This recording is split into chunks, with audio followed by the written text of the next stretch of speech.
2022 नंतर पुन्हा एकदा उद्धव ठाकरेंना एक मोठा राजकीय हादरा बसला। ठाकरेंच्या शिवसेनेच्या 9 पैकी 6 खासदारांनी बंडाचं निशाण फडकवलं। ठाकरेंची साथ सोडलेल्या 6ही खासदारांनी दिल्लीमध्ये लोकसभा अध्यक्ष ओमप्रकाश बिर्लांना भेटून आपण स्वतंत्र गट स्थापन करत असल्याचं पत्र दिलं। लोकसभा अध्यक्षांनी या स्वतंत्र गटाला मंजुरी दिली आहे। बंडखोर खासदारांच्या स्वतंत्र गटाच्या स्थापनेची प्रक्रिया दिल्लीमध्ये पूर्ण झाली। तसंच या 6 खासदारांच्या गटाच्या शिवसेना विलिनीकरणाची प्रक्रिया देखील सुरू असल्याची माहिती विश्वसनीय सूत्रांनी दिली। ठाकरेंच्या शिवसेनेला आणखी एक धक्का बसण्याची शक्यता असल्याचंही बोललं जात आहे। गेल्या 2 महिन्यामध्ये 7वा खासदारही फुटणार असल्याची चर्चा आहे। सूत्रांच्या माहितीनुसार आजच्या पत्रकार परिषदेमध्ये हजर असलेले हे खासदार महोदय 3 महिन्यांपूर्वी शिंदेंच्या शिवसेनेमध्ये येण्यास तयार होते, पण ऐनवेळी अडचणीमुळे ऑपरेशन टायगर बारगळलं। आता नव्या घडामोडींनंतर मात्र त्यांनी नकार दिलाय। त्यामुळे नक्की हे खासदार कोण अशा चर्चा आता राजकीय वर्तुळात आहेत। 6 खासदारांच्या फुटीनंतर खासदार संजय राऊतांनी पत्रकार परिषद घेतली। या पत्रकार परिषदेला नाशिकचे खासदार राजाभाऊ वाजे देखील उपस्थित होते। त्यांना पत्रकार परिषदेमध्ये अश्रू अनावर। गेल्या अनेक दिवसांपासून राज्यामध्ये ऑपरेशन टायगरची चर्चा सुरू होती। अखेर 10 जून रोजी दिल्लीत झालेल्या एनडीएच्या बैठकीनंतर ऑपरेशन टायगरवर शिक्कामोर्तब करण्यात आलं। 10 जूनला दिल्लीमध्ये एका पंचतारांकित हॉटेलमध्ये ठाकरेंच्या खासदारांनी एकनाथ शिंदेंची भेट घेतली। रात्री 11 वाजता एकनाथ शिंदे यांच्या उपस्थितीमध्ये पार पडलेल्या बैठकीला ओमराजे देखील दिल्लीमध्ये उपस्थित असल्याची माहिती सूत्रांनी दिली। खासदार येतात आणि जातात, मात्र बाळासाहेबांनी मुलासारखं आणि उद्धव ठाकरेंनी आमच्यावर भावासारखं प्रेम केल्याची प्रतिक्रिया संजय राऊतांनी दिली। दरम्यान जाणाऱ्या खासदारांबाबत बोलताना संजय राऊतांनी शिवराळ भाषेचा उपयोग केला।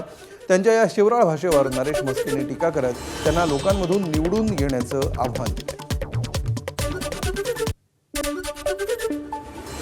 खासदार का आमदार का येतात आणि जातात। आज आम्ही खासदारात उद्या नसू, पण या पक्षाने आम्हाला आतापर्यंत दिलेलं आहे ते आम्हाला विसरता येणार नाही। बाळासाहेब ठाकरेंनी आम्हाला मुलासारखं वाढवलं सगळ्यांना। उद्धव ठाकरेंनी आमच्यावरती सातत्यानं भावासारखं प्रेम केलं। हे साले लोक कोण जात आहेत हे नाही, डोंट कट, हे कट मत करना। ये लोग जो है बेईमान लोग है, ये बेईमान है और बेईमानी उनके खून में है। जे खासदार जे एवढ्या लोकांचं लोकप्रतिनिधित्व करतात, लोकांमधून निवडून आलेले आहेत। संजय राऊत, तुमची योग्यता काय? तुम्ही अशा पद्धतीने त्यांना शिवी देता? अहो, तुम्ही तुमची योग्यता असती तर लोकांमधून निवडून आल्या असतात। ज्या आमदारांनी तुम्हाला निवडून दिलं त्यांच्या नावाने सुद्धा तुम्ही शिव्यांची लाखोली वाहताय। तुमच्यात हिंमत आहे ना? तुमच्यात हिंमत आहे तर उभे राहा ईशान्य मुंबईतून आणि निवडून येऊन दाखवा। कसल्या भाषा करताय, कसल्या शिवाय देताय? शिंदेंच्या ऑपरेशन टायगर नंतर ठाकरे सेनेच्या नेत्यांनी टीका केली आहे। शिंदेंकडे पैशांशिवाय दुसरा कुठलाच विचार नसल्याची टीका आमदार अंबादास दानवेंनी केली आहे। तर घाबरू नका असा सल्ला आमदार भास्कर जाधवांनी उद्धव ठाकरेंना दिलाय। तर माजी आमदार वैभव नाईकांनी सुद्धा शिंदेंच्या सेनेवर निशाणा साधला। खाजगीमध्ये याच्यातले जे लोक बोलले पैसा निधी अशाच पद्धतीनं बोलले।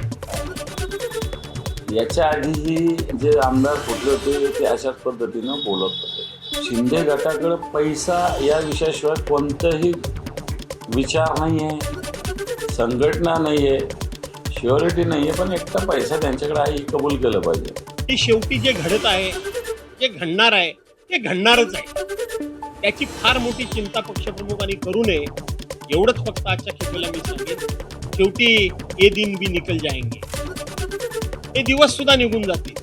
आणि हे दिवस निघून जाण्याकरता म्हणून आपल्याला कुठे ना कुठेतरी काही कार्यक्रम हातामध्ये घ्यावा लागेल, काही निर्णय करावे लागतील, काही भूमिका त्या ठिकाणी आपल्याला ठरवावी लागेल। आणि म्हणून मी आजच्या दिवशी पक्षप्रमुखांना एवढंच सांगेन, उद्धव साहेबांना, की डरो मत, बिल्कुल डरो मत। जो होने वाला है वो होने ही वाला है। महाराष्ट्रातच नाही तर संपूर्ण देशामध्ये आज विरोधी पक्षातल्या लोकांना आपल्यात घेऊन वेगवेगळी आमिषं दाखवून वेगवेगळ्या कारवाईच्या धमक्या देऊन आपल्यात घेण्याचं काम सत्ताधारी पक्ष भाजप व त्यांचे सहकारी पक्ष करत आहेत। आणि आपण बघितलं असाल की या सगळ्यामध्ये जे कोण लोकांचं लक्ष आहे ते त्याच्याकडनं दुसरीकडे वळवण्याचं काम चालू आहे. उद्धव ठाकरेंसोबतच्या बैठकीमध्ये खासदारांनी साईबाबांच्या मुलाबाळांच्या शपथा घेतल्या आणि आम्ही तुमची साथ सोडणार नाही असं सांगितल्याचं संजय राऊतांनी म्हटलं. तर संजय राऊतांनी आपल्या पक्षाचे विचार नीट सांभाळले असते तर ही वेळ आली नसती अशी टीका भाजपच्या नवनाथ बन यांनी संजय राऊतांवर केली. एका खासदारानं 3 मिनिटात 4 वेळा साईबाबांची शपथ घेतली. 4 वेळा. एकानं आई भवानीची शपथ घेतली. आई भवानीची शपथ साहेब मी तुमच्याबरोबर, हे हिंदुत्ववादी आहे सगळे. एकाने त्याच्या मुलीची शपथ घेतली. तर अशा शपथा घेतल्यावरती कोणी बाळासाहेब ठाकरेंची शपथ घेतली, त्याच्या संबंध नव्हता कधी बाळासाहेब ठाकरेंशी. विश्वास ठेवणं हे अनिवार्य असतं. जनाब संजय राऊत यांना इतकंच सांगायचं आहे की आई बाबा आणि साईबाबांची शपथ घेऊन माणसं टिकवता येत नाही, पक्ष वाढवता येत नाही. आपल्या बाबांचे विचार जर का नीट सांभाळले असते, वंदनीय हिंदू हृदय सम्राट बाळासाहेब ठाकरे यांचे विचारांवर निष्ठा ठेवली असती तर संजय राऊत आणि उद्धवजी ठाकरे तुमच्या पक्षावर ही वेळ आली नसती. त्यामुळं खासदारांनी आईबाबांची शपथ घेतली काय आणि साईबाबांची शपथ घेतली काय हे सांगण्याच्या भानगडीत पडू नका. येणाऱ्या काळात याच्यापेक्षा देखील वाईट अवस्था उभाटा गटाची संजय राऊतांची होणार आहे. खासदारांपाठोपाठ आमदारांवर देखील प्रचंड दबाव असल्याची माहिती ठाकरेंच्या शिवसेनेचे आमदार राहुल पाटील यांनी दिली आहे. त्यामुळे राजकीय वर्तुळामध्ये अनेक चर्चा रंगल्या आहेत. तर ठाकरेंच्या सेनेचे नेते चंद्रकांत खैरेंनी देखील आपल्याला ही ऑफर आल्याची माहिती दिली. आता निश्चितच तुम्ही पाहिलं असेल की विधानसभेच्या निवडणुकीच्या नंतर सुद्धा किंवा यापूर्वीच्या ज्या 2019च्या निवडणुकीच्या नंतर जशा प्रकारची फूट पाडण्यात आली, ती फूट पाडली नाही तर ती एका प्रकारच्या दबावाच्या माध्यमातून फूट पाडण्यात आली. मग ते पैशाचा आमिष असेल, ईडीचा आमिष असेल, सीबीआयचा आमिष सीबीआयचा दबाव असेल, अशा प्रकारच्या काही प्रमाणात दबाव टाकून काही प्रमाणात पैशाचे आमिष दाखवून त्यांना फोडण्याचं काम सातत्यानं चालू आहे. त्या ठिकाणी सर्व जे काही आम्ही पदाधिकारी आहोत, आम्ही कुठे गेले, मला काय ऑफर नाही आली का हो? मला खूप मोठी ऑफर आली होती, 2-3 ऑफर आल्या मला, पण मी नाकारला कारण मी शिवसेना प्रमुख मान्य बाळासाहेब ठाकरेंचा कडवट शिवसैनिक आहे. 6 गेलेत ना, नाव दिले, आता तर परत काही 2 जाणार नाही कोणी. आता हे 3 आमचे खासदार ते एकनिष्ठ खासदार आहे, ते कोणी जात नाही, कोणी जात नाही. नगरसेवक कोणी जात नाही. नगरसेवक मुंबईचे नगरसेवक ना, 65 नगरसेवक कोणी जात नाही. ते आलेत निवडून, म्हणजे उद्धवसाहेबांच्या बलबुतावर निवडून आले आणि ते कोणी जात नाही. आम्ही स्वतः त्या ठिकाणी उद्धवसाहेबांना जबरदस्तपणे सपोर्ट करू आणि उद्धवसाहेबांच्या नेतृत्वाखाली परत एकदा आम्ही शिवसेना उद्धव बाळासाहेब ठाकरे मजबूतीने दाखवून देऊ की ही शिवसेना खरी आहे.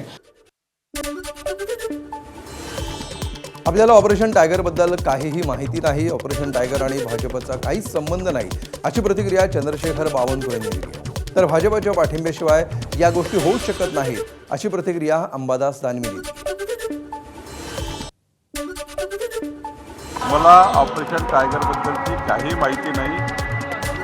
ऑपरेशन टायगर काय आहे ही माहिती नाही, त्याचं नाव काय आहे ही माहिती नाही. बीजेपी का कोई संबंध नहीं है. बीजेपी कभी भी इस इशू को बीजेपी ने कभी ये इशू को हाथ में लिया नहीं है. और एकनाथ शिंदे जी का निर्णय एकनाथ शिंदे जी करेंगे, उद्धव ठाकरे का निर्णय उद्धव ठाकरे जी करेंगे. भाजपच्या सपोर्टशिवाय या गोष्टी होऊ शकत नाही. आणि एक कशासाठी चालू आहे, शिंदेंना काय करायचे खासदार, त्यांना तर मुख्यमंत्री व्हायचं. पण भाजप अशा पद्धतीनं अशा लोकांना कामाला लावतं आणि अशा लोकांच्या माध्यमातून संपत्ती वगैरेचं प्रलोभन दिलं जातं आणि नंतर हे लोक कोणाच्या वळसणी लावतात, भाजपच्याच. ठाकरेंच्या शिवसेनेसमोर खासदार फुटीचं नवं आव्हान उभं राहिलंय. अशातच मुंबईमध्ये तुमच्याकडे निवडून आलेले 65 नगरसेवक खरंच सोबत आहेत का ते आधी बघा. साधा कार्यकर्ताही आता तुमच्यासोबत राहिलेला नाही अशी टीका करत म्हस्के यांनी ठाकरेंच्या सेनेला दिवसलं. कशाकरता लोक राहतील, ते खासदार आमच्याकडे येतील नाही येतील, येणार आहेत नाही येणार मला माहिती नाही. हो, पण साधा कार्यकर्ता सुद्धा तुमच्या सोबत राहिलेला नाहीये. 65 नगरसेवक मुंबई महापालिकेत आले म्हणून सांगताय. किती राहत आहेत तुमच्याकडे बघा. भविष्य काळात कोणी तुमच्याबरोबर राहणार नाही. तुम्ही, आदित्य ठाकरे आणि तुमचा पक्ष बुडवणारे संजय राऊत या व्यतिरिक्त तुमच्यासोबत कोणी राहणार नाही. कोणी जात नाही. नगरसेवक कोणी जात नाही. नगरसेवक मुंबईचे नगरसेवक ना, 65 नगरसेवक कोणी जात नाही. ते आलेच निवडून, म्हणजे उद्धव साहेबांच्या बलबुतावर निवडून आले आणि ते कोणी जात नाही. हे ऑपरेशन टायगर नाही तर हे ऑपरेशन गिधाड आहे. हा लोकमताचा अपमान असून लोकशाहीची हत्या आहे, अशी टीका काँग्रेस नेते नाना पटोले यांनी केली आहे. तर नाना पटोले स्वतःबद्दल बोलत असतील असं प्रत्युत्तर खासदार ज्योती वाघमारे यांनी दिलं.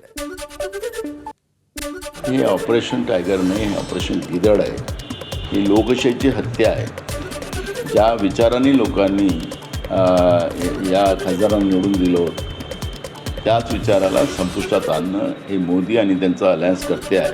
त्यामुळे टायगरचा अपमान करू नका. हा गिधड आहे. हे लचके काढणारी लोक आहेत आणि म्हणून हे ऑपरेशन गिधड आहे. कुठेतरी कोट्यवधी रुपये देऊन हे सगळं झालं असल्याची पैशाची कमी काय या लोकांचा? देशच विकलेला आहे मोदी आणि त्यांच्या अलायन्सने. त्यामुळे यांच्याजवळ पैसा भरपूर आहे. आता ते 50 कोटी आहे की 100 कोटी आहे ते काही मी पाहिलेलं नाही आहे, पण यांच्याजवळ पैशाची कमी नाही. ऑपरेशन टायगर नाही तर ऑपरेशन गिधड आहे. कदाचित ते स्वतःच्या बद्दल बोलत असतील का कोणाबद्दल बोलत असतील ते त्यांना दिसतं.